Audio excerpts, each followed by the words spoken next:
Welcome, my friends, to the Bitcoin Path. The following is a conversation with Sigitas, a completely underrated Bitcoin mind.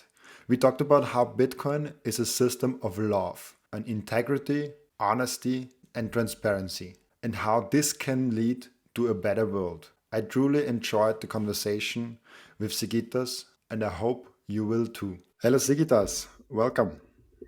Thank you. Hey, Robin. It's an honor to be here. It's my first podcast I do, so I'm excited. Oh, I feel honored. I feel honored. About Bitcoin. First questions about your name actually. Sigitas, where did it come from? I never heard it in my life before.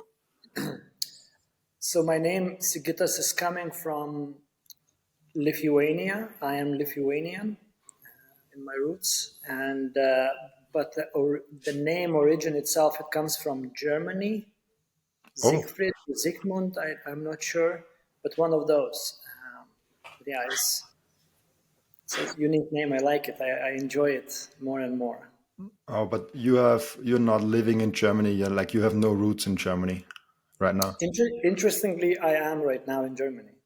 Oh, then we Close are to not home. we're not even far apart from each other because I'm in Austria.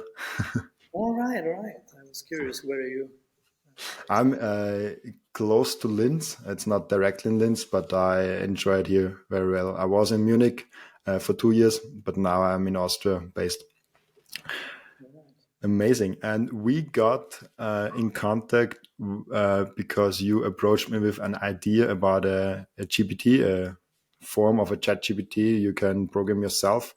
Uh, Maybe you want to talk about a little bit what is even a GPT, because I think a lot of people don't even know what it is it in general. And then maybe you can quickly go over what you did with it and what it is doing. All right. So when the OpenAI is the host of ChatGPT, and they have released few weeks ago the possibility to program our own GPTs to, and what is GPT? In my, I try to understand. It's a little bit like Bitcoin. It's difficult to put the name on it, but for me, I try to explain to some people, and what I came up with as an idea is that is imagine you program the button where you push the button and that button solves whatever it needs to what you program in to give you the answer, to give you the results what you need.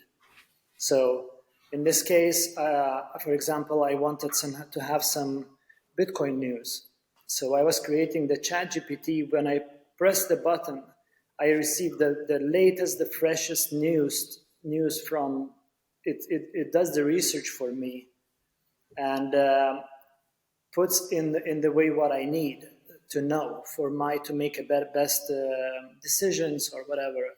For example, and while I was creating that GPT for Bitcoin news, I discovered that because I never used the AI, so for me it was exploration journey, and in that exploration journey, while creating the Bitcoin news, because I see that would be a good value for others, I discovered the that it makes pretty good jokes. One part of Bitcoin news, it was the jokes. I would like to start with the joke, just to fresh it up the day and bring some laughter and joy into this circle of Bitcoiners. And I noticed that the Bitcoin jokes were pretty good. So a few days later, I decided of going deep and digging into this program and trying to understand what is coding, how to code with a regular language where I don't know how to code, but I know how to speak, and then figuring it out how to express myself to ChatGPT so I would get results what I want. Um, yeah, I discovered that those jokes, and one day I was sitting and I was like, well, how about I just make a joke? I start with a simpler project, and I started with making Clebs Comedy Club on ChatGPT, where I press the button now, and I got the image from Clebs Comedy Club. I also get the joke and also share my action call to action, what I need. Like, for example, people need to follow me on Twitter. That that's great. Is there like is why, like, on the most fundamental basic level, why are you doing it? Like, I understand the first meaning, you're like, okay, you want to get the latest Bitcoin news, you want to do it automatic, but w- maybe let's take a step back. Why are you even in Bitcoin? Like, what's your why you want to be in Bitcoin, and what is exciting about the whole Bitcoin space itself? And maybe why are you doing the extra work, not even um, integrating in your financial life, but also doing extra work for the community? Like, why are you doing the extra mile for the community? So for me, answer is I'm very curious about the journey. I don't see that there is some end goal, and for me, it's all about the journey and to be the most in alignment with my core values.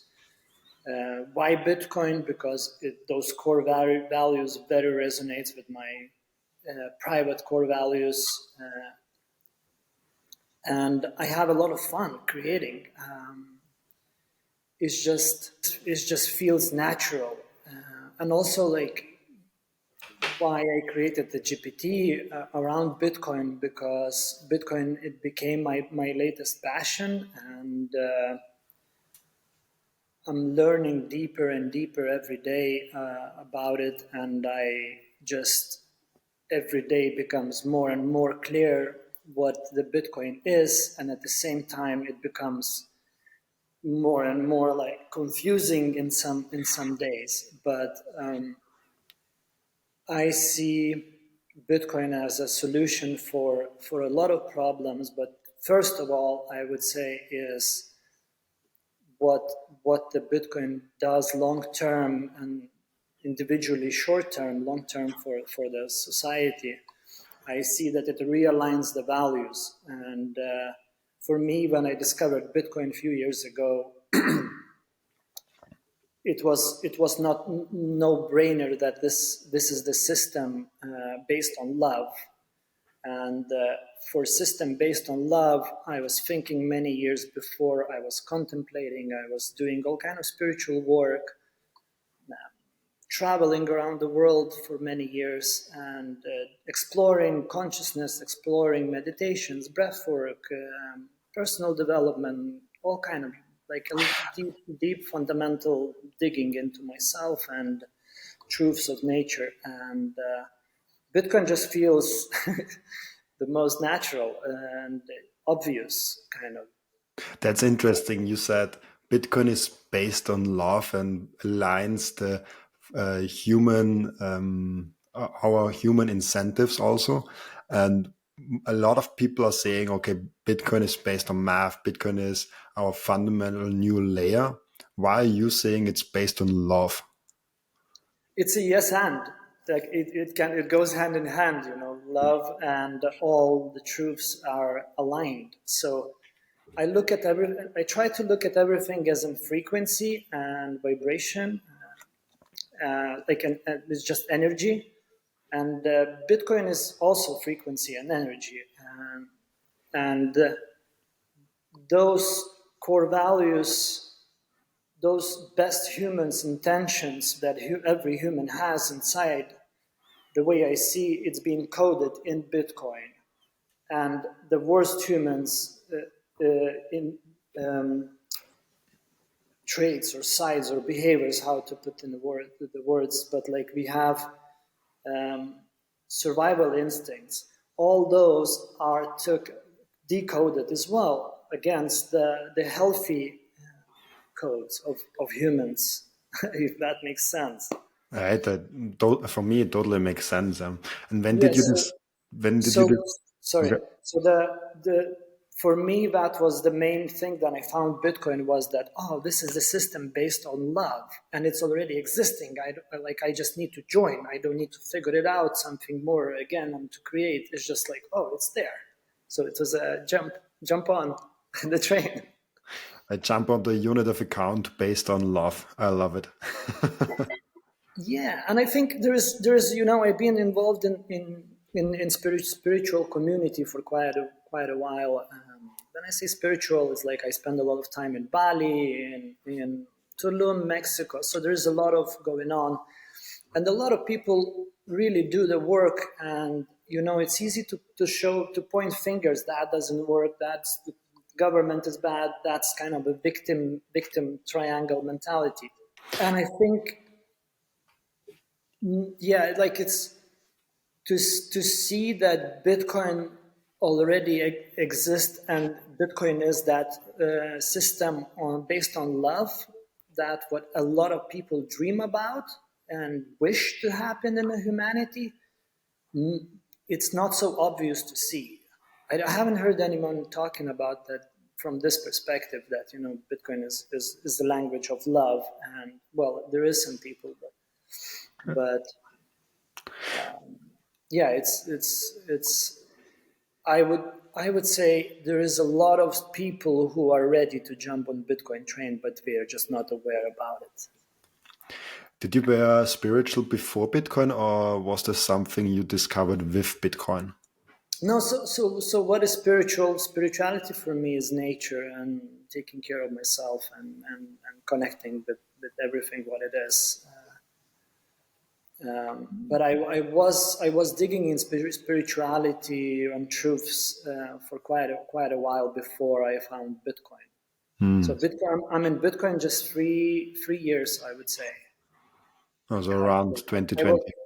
I was studying Bitcoin for 2.5 years, and now I started investing in it. So I was really skeptical. I was still like a lot of. I needed to learn to know a lot to make myself more certain before I even speak up about it. So What I were what were the studied. hurdles, and what were you skeptical about Bitcoin? Like what was your hurdles to get into Bitcoin? Why Yeah, did it take too good, you? too good to be true.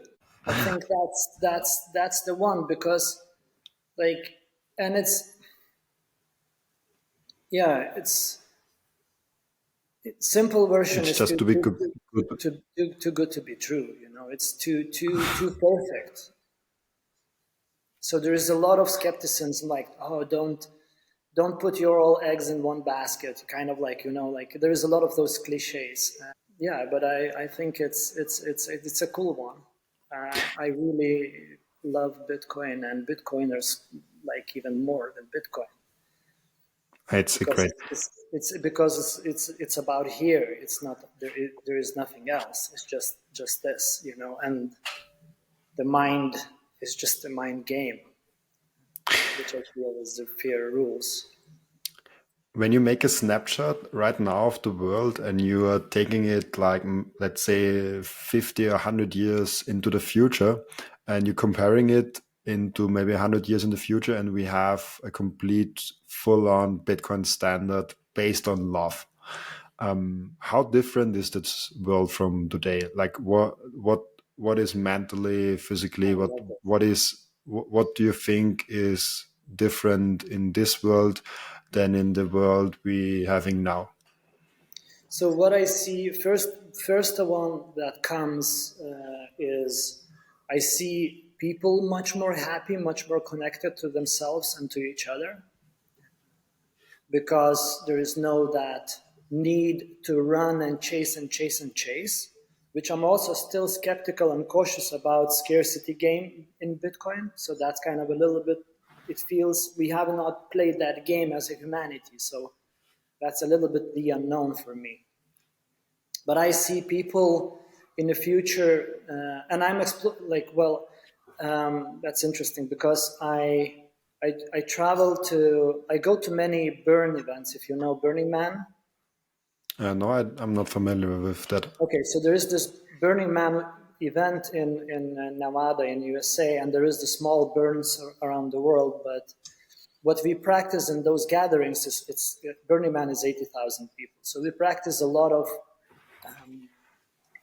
co-creation, and everything is gifting economy, sharing, gifting, and expressing. There is 10 principles we operate around.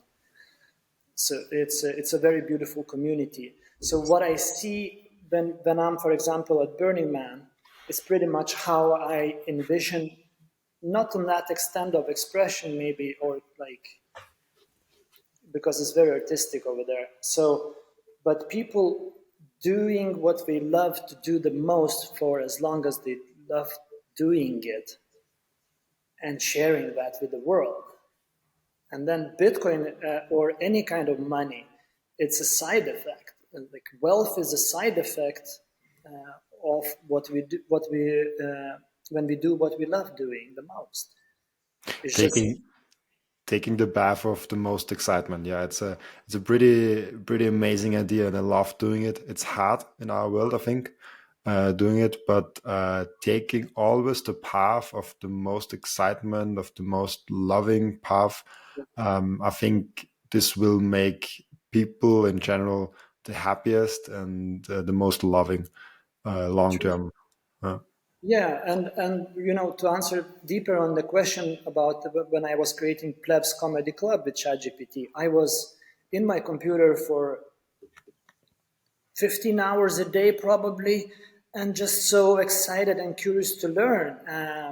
And I don't think about how I'm going to make my money. Well, I also have a luxury, and I have a privileged place in life to explore all this kind of utopian realities, like I mentioned at Burning Man, because I'm living in maybe already 5 or 6 years as I would be retired. So I don't have to work. I don't have to be anywhere. I'm full on independent, living around, traveling around the world, and now in Germany on the way to Portugal. So I'm privileged enough to explore that reality and feel, how we're gonna live then on Bitcoin standard. I think this is a very important question to ask, because we have not been there, and I think it's our early adopters is some kind of responsibility to explore the reality of Bitcoin standard and prepare to welcome the rest of the humans in Bitcoin, because that's in my understanding that's the only way. Like everyone will join Bitcoin in Yeah. financial terms, but what's gonna bring from joining Bitcoin because of financial interest is gonna bring everyone towards the heart in alignment. And I think how, for example, we're gonna be in the future. I love making pizzas. I will make pizza and I will give to someone. Like I will bake bread. I will share that to community. And I think now maybe I'm talking a little bit beyond Bitcoin standard when it comes to financial part, but in the Bitcoin standard when it comes in alignment with oneself, integrity, trust. We trust in each other. We help each other. Yeah, And this is so true because we can trust each other on a Bitcoin standard because it's all based on a public, transparent ledger, just based on math, based on love, whatever we can call it. But it's you don't have to trust the other party to transfer the money. You can verify it, and that's a truly amazing thing that can bring trust and can bring yeah. trust in our society back. And when trust is back, love is back. That's a beautiful thing to think about. Well, just also think about like once you entrust, like you're relaxed. It's all good. You don't have to worry. You don't have to run around and sleep or don't sleep, because of the stress. There is like eliminates the stress. That's why I'm started sharing that the common wealth and health of humanity will increase with years of adoption. That's great. I noted down that you said that you were skeptical about the Bitcoin scarcity game and the run up here. What do you mean by that, and why are you skeptical about it? I would like skeptical. I mean that I'm looking at that part with some kind of cautiousness, alertness. That since the Bitcoin is have only 21 million total cap, and to produce the last Bitcoin or produce, I mean, to mine the last Bitcoin in the last 4 years of the Bitcoin mining cycle, every 10 minutes, which is block, as you probably know, it's gonna be rewarded only with one Satoshi, for example. So imagine that humanity, the whole computation power that is directed towards Bitcoin, the energy is gonna be directed to get that one Satoshi every 10 minutes. And it's probably, I don't know if it's going to be shareable or not, like probably one Satoshi is one Satoshi. That's why the halving is going to be stopped. So what comes with people, it's good if our values and intentions and principles, how we live in life, is going to be aligned before. But I think that also another part, the greedy part, that it can be triggered, and people can start fighting, for the last Satoshi. People can start fighting for the last Bitcoin, competing with each other. But that's if Bitcoin has not taught anyone anything in the end. But still, that possibility exists. I think that. So the way also Bitcoin I can see is like, imagine we have a pizza on the table for the whole humanity, and that's all we have, and that's all we share until it's like distributed. So yeah, I still contemplating about it. I would like to have a deeper conversation with someone about just to go deeper into scenarios that can pull out not such a beautiful side of the human psychology. I mean, I think for me, there are two parts to it. Like, first of all, for the mining and the last Bitcoin, I think there's some weird stat about like the last Bitcoin will take 30 years or something to mine. Like, that's some crazy stat. And because we will have 99% of the Bitcoin mined in 2035, 2039, something around that. But there is also the transaction fee that miners get. So miners not only get the block reward, but also the mining fee, of course, the transaction fee. That's the first thing I wanted to note here. And the second thing, it's interesting. I feel like in our fiat world right now, even though the money is not limited at all, there is a lot and lot of greed. And when I see the Bitcoiners in the Bitcoin world, even though we are competing for a scarce asset and complete a limited supply asset with 21 million cap, and if you go deeper down the rabbit hole, you will discover that a lot of Bitcoins are lost, and probably a lot of people will never sell. Some people will maybe take their Bitcoin to the grave because they don't want to give it the next generation. And so we will probably have like 12 million Bitcoin maybe. I don't see any greed. I'm at Bitcoin meetups, I'm at conferences, I'm in contact with so many Bitcoiners, and they are all loving, trusting, and caring for each other and helping each other. And they are celebrating, like right today, Michael Saylor bought another, I don't know, millions of Bitcoin. He's on the road to get 210,000 Bitcoin. What's a crazy number? And for some reason, everybody's cheering him up. and everybody is cheering for each other.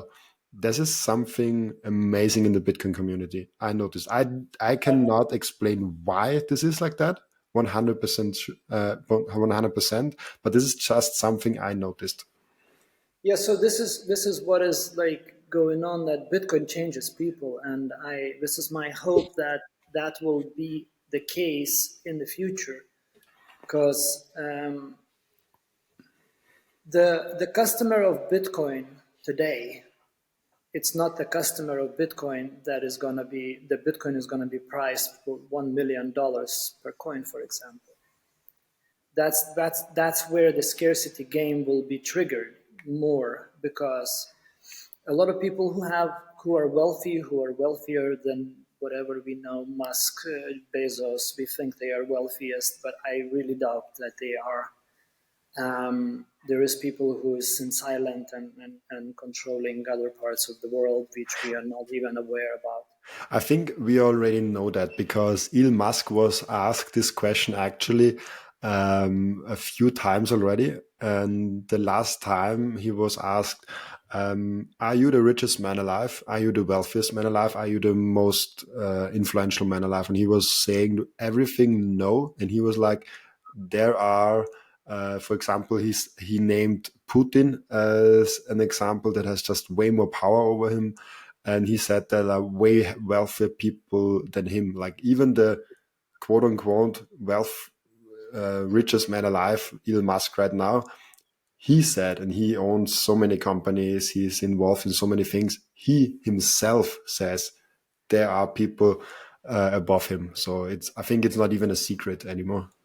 Yeah, and so what I want to bring to the point that the Bitcoin customer, then the Bitcoin will reach 1 million a coin, will be different than it is today. The community, then you mentioned that you go to meet Bitcoiners, is love and appreciation and trust and honor, like all that exists in community, because a lot of people studied and are willing and are craving for that change.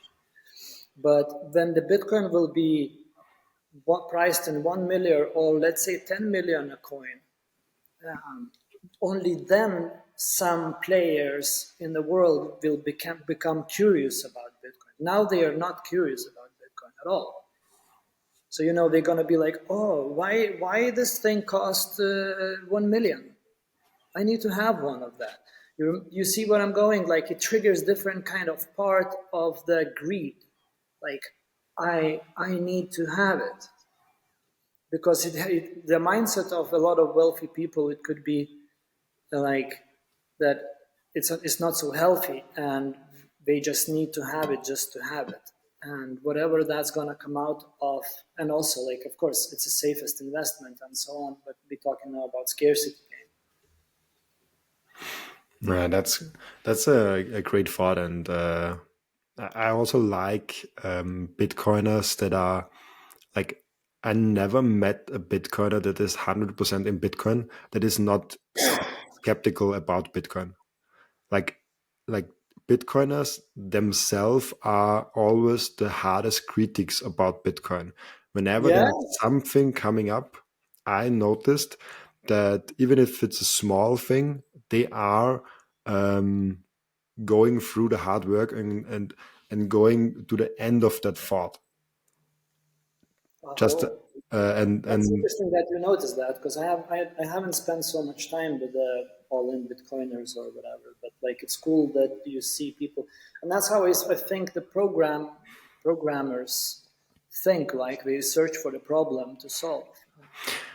And it's logical if you have 100% skin in the game in an asset that is scrutinized in the mainstream media and in your family, probably also.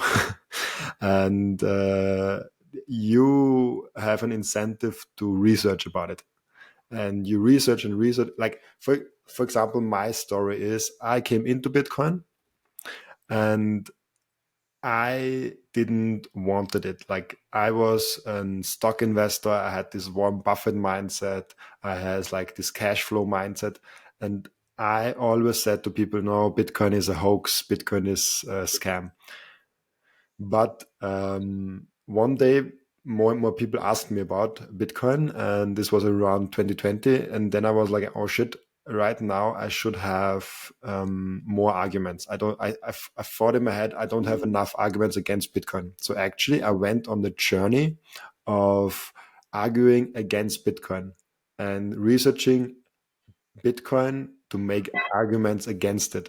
And in this journey, I discovered Bitcoin, and I actually bought 3 days later something because I was discovering that I was wrong. That's a good one. And and and I'm still searching for negative points, and there are negative points about it, but it's the best thing ever till now. Like, of course, there are things that maybe turn out not great, but I don't know anything that is remotely close to as perfect as it gets as Bitcoin. I must agree with you. I think so. So, what is Bitcoin? That's a good question to ask, right? But I think it's internal moral. As I don't know if you studied Gigi's work. Yes, Yes. Gigi is especially for me in the German community because originally I'm a German speaker. Austrian and Germany is my home base. So Gigi is one of the early ones I got to know about it. But carry on. Yeah. So what he pointed out, and that started making sense for me even more. That it's about moral of and integrity of each other. What that's where it boils down. That if we live based on Bitcoin principles, if there is such thing written down somewhere, but if we do proof of work in no matter shape or form, we're gonna be rewarded from life one or another way. So Bitcoin just brings us back to our true nature, to our natural process of creating value for others and getting back in return whatever we need: trust, safety, acknowledgement, whatever it comes from that angle. Yeah, what do you think about that? It's a beautiful topic, and it always comes down for me to having a ledger that's transparent and based on math, and everyone can trust it because they don't have to trust it, and that's a beauty in itself. I want to take it one step ahead, and because you researched also heavily about AI, and I see it in the last few weeks and months since GPT and Chat GPT was more and more popular. Also, Twitter is now coming out with a grok tool. I did not get my hands on it by now. I really would like to have it actually.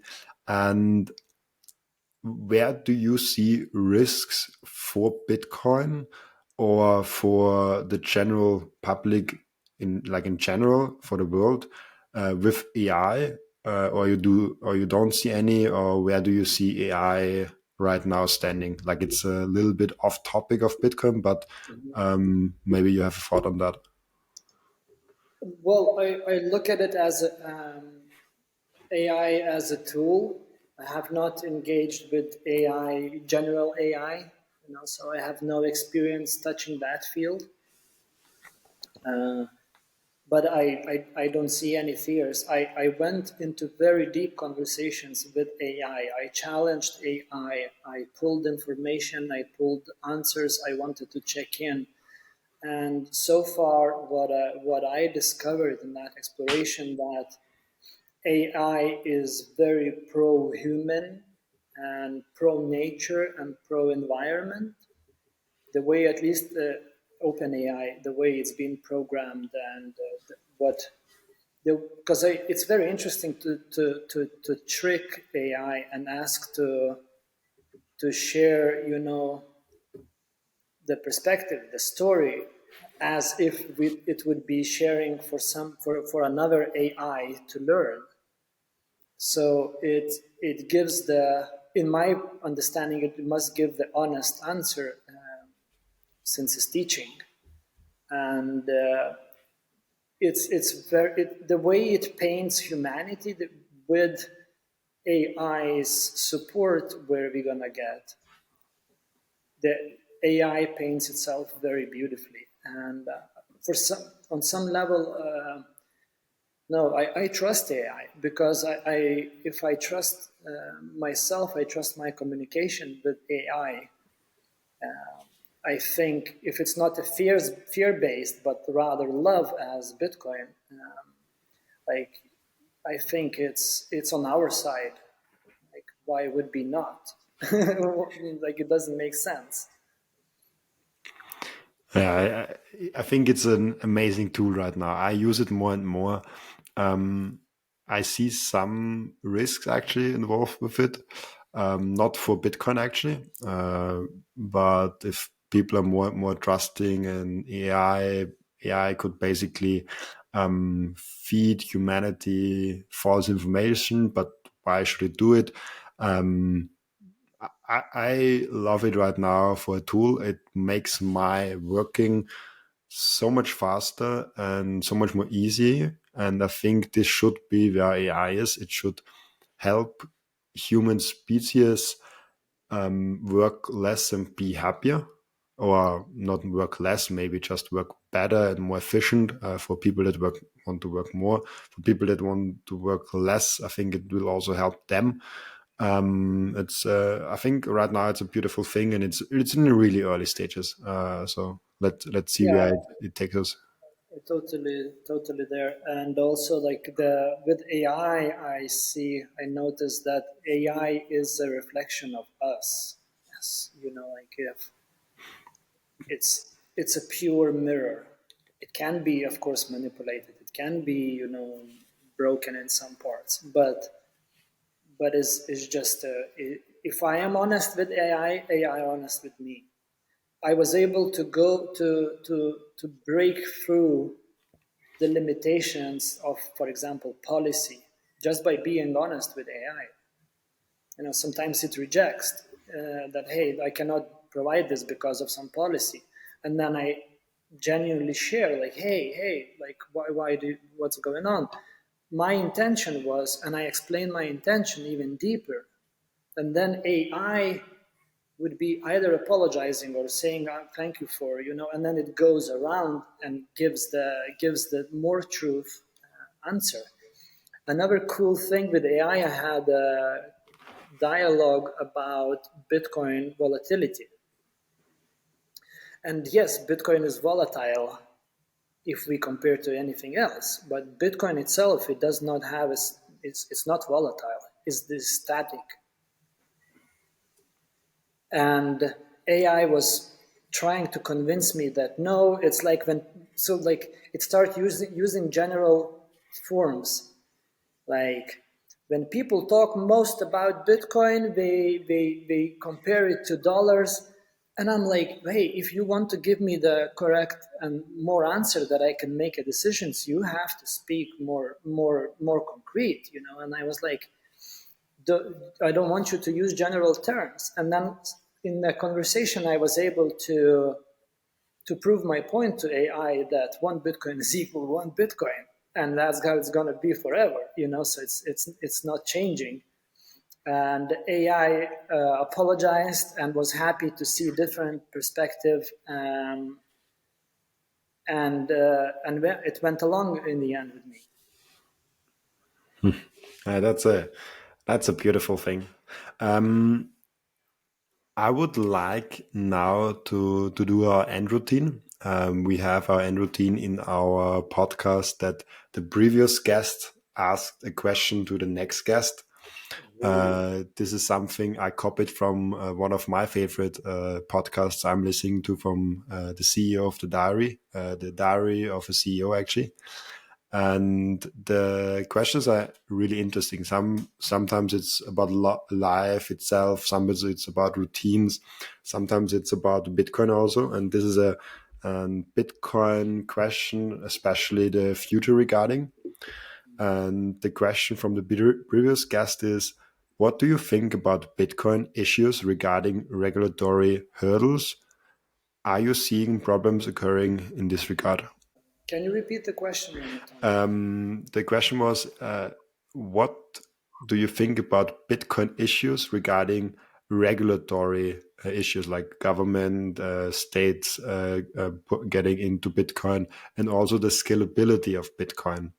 They were questioning about what are you thinking about Bitcoin in regulatory government invention for Bitcoin in the next 10, 20, 30 years? Do you have any thoughts on that? Well, like they're gonna like the government will try to resist as the same way as our ego tries to resist the change. Like you were talking about when you were discovering Bitcoin, when you were skeptical and tried to learn about to how to argue against it, and then in the end you find it out that that's the thing. And So the way I see that, it's going to flip the governments, and I think it's going to be faster than we can imagine. It's the government will try to hold on to the control of the money for sure, for like us, and it's going to be ugly. I think it can get ugly, but in the end, long-term goal, they have no choice. Bitcoin is moving. Bitcoin is going steady. He's not moving aside.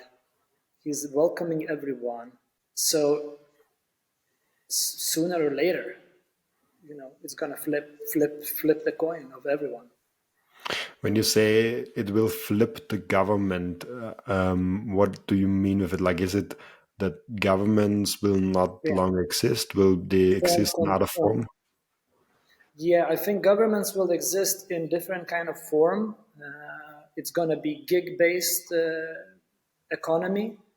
So we're going to have funds for specific things, for example, roads, education, security if we need. And then people of that country or whatever, if we're still going to have countries, going to be able to chip in and provide Bitcoin for government to function. That's how I see. Did I You're answer the question? Yeah, great. You're right now in Germany and I'm in Austria. We have a tax rate for incomes. I think when you have a good salary, sometimes even over 50%.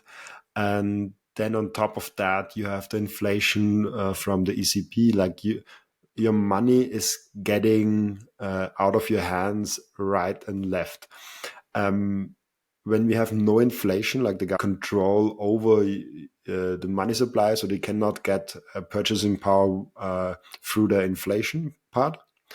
But they can maybe still enforce taxes, or they are having the gig-based economy, as you were saying, for like roads and maybe hospitals and stuff like that.